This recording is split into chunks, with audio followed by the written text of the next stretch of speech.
up in the sky. Look, it's captivating. It's energizing. It's Eliances Heroes. Eliances is the destination for entrepreneurs, investors, CEOs, inventors, leaders, celebrities, and startups, where our heroes in business align. Now, here's your host flying in, David Kogan, founder of Eliances. There's no other place in the world or anything else I would like to be doing than what I'm doing right now, because I have the honor of sharing so much great, valuable information with you. Please make sure that you check out Eliances.com, Eliances.com. We're still getting feedback when I interviewed the co-founder of Priceline. Listen to that story. Let's get right in today's weekly Experian Identity Report. Are you ready for this? Life Big Moments, the Big D, divorce. Because it's time for the Experian Identity Report, and we're speaking with Senior Director of Public Education for Experian, Rod Griffin. Now, Rod leads Experian's national consumer education programs and works with consumer advocates, financial educators to help consumers increase their ability to understand and manage their personal finances and protect themselves from fraud and identity theft. So, Rod, we're so excited. Every time we hear from you, our audience just learns so much because there's so much to be covered. You've got to hear it. You don't want to be reactive on this, what he's sharing. It's critical. You want to be proactive. So let's talk about divorce. All right. So, Rod, what documents need to be updated, and do they need to be addressed individually? Yeah, divorce is that hard time in life, and you're hurt, you're angry, you're frustrated, and there are so many things you need to be thinking about. One of the things that we see in the credit reporting world is that a person will max out a joint credit card because they're hurt and they want to hurt that other person and their soon-to-be ex-spouse. And what you find out is that damages your credit history and hurts you too. So don't do that. One of the things you need to try to do is work together, even though it can be tough. Work together, especially in the financial aspects, to make sure that your debts continue to be paid on time, because if you don't, you're going to have late payments on both your report and theirs. So if they're joint accounts, it shows on both. And you don't want to make things worse. So make sure you get your credit reports, know what's in them, make sure you know who's responsible and agree as to who's responsible for which debts. And then as you go through the divorce, one of the big myths about divorce is that once you have that divorce decree from the court, it breaks the contracts that you have with your lenders and makes one or the other responsible. And that's not true. A divorce decree does not break contracts for credit. So it just says, I'm agreeing to pay this and they're agreeing to pay that. It's an agreement between the couple and the court. You have to go back to the lender and they have to agree to change that lending contract. They might not. If it's a mortgage, for example, on a house, huge debt, you're both co-signers or joint holders on that account. They may say, we need you both on there until you sell that home. And so you're both responsible for that debt. If it's not paid, it's going to hurt both of you. So make sure you're working together on those debts. Huge issue to think about. And make sure that you're managing so that you can separate your financial lives, because that's what you're trying to do. Don't make them more entangled. So that's one.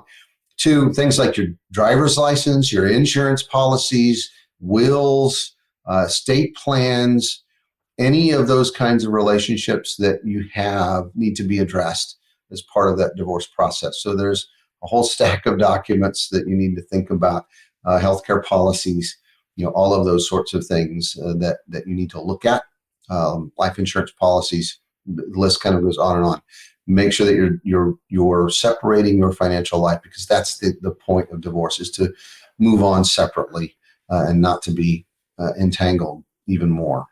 Yeah, I can only imagine all the documents. And again, we're watching and listening to me, David Kogan, host of the Eliances Hero Show. Make sure that you go to the only place where entrepreneurs align, Eliances.com, Eliances.com. And you can also check out past Experian Identity Reports there. That's right, because this is the weekly segment, and we've got with us Rod Griffin, He is the Senior Director of Public Education for Experian.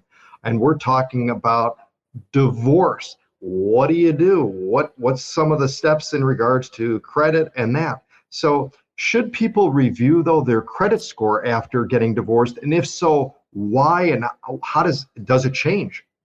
Yeah, you definitely should get your credit report and credit scores, know what's there. The sad reality is that usually one spouse will have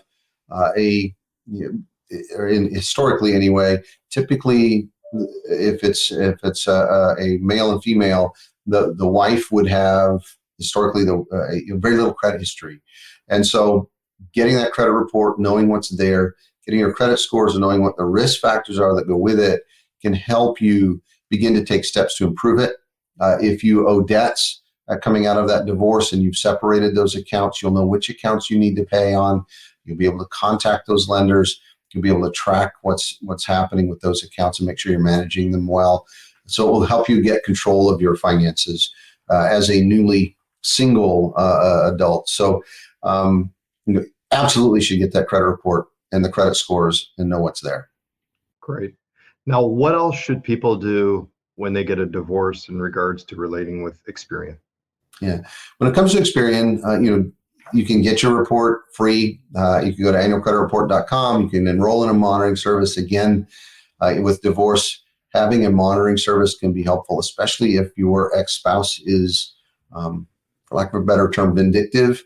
You can make sure that they're not taking steps with accounts to try to max them out or hurt you financially in some way. And you can have a record of that and be alerted to it. So make sure that you're monitoring the credit history. And another kind of caution, don't request your ex-spouse's report. You may have their identity and all of it, in fact, but if you use their identity to request their credit report, whether it's from Experian or the other bureaus, you are committing identity theft and fraud and could face consequences as a result because you do not have a legal purpose to check their report. You can check your own, and we encourage you to do that.